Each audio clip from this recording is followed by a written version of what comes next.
Effective diplomacy often will require testing ideas. If it's so often the way it's covered in the press, it's officials state their position, and if the other side doesn't agree, well, they'll state it even more loudly but more slowly or something.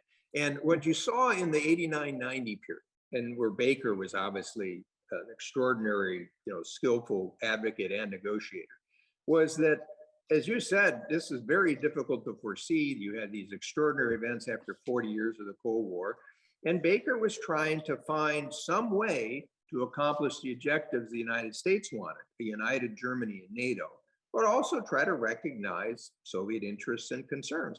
And frankly, trying out ideas, and I know from my own experience, and you certainly sort of know that, is what you do if you're really trying to find solutions. So that's what happened in the process. The reason I reference that is, we're in a phase now with Ukraine where, there are ideas out there that the United States and NATO have put forward to the Russians to say, look, if you're concerned about security, we can do things with missiles. Actually, this CFE treaty that I mentioned, the conventional forces, that's another vehicle that one could sort of recall and try to figure out for troop movements and other issues. You have to try out these ideas.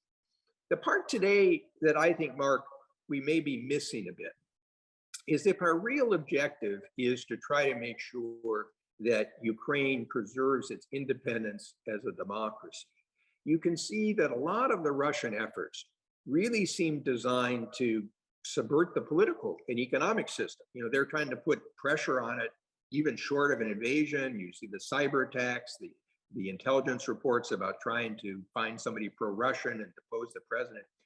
I think one of the missing parts of the US strategy should be ways that we gain some leverage by focusing on the economic and political strength of Ukraine.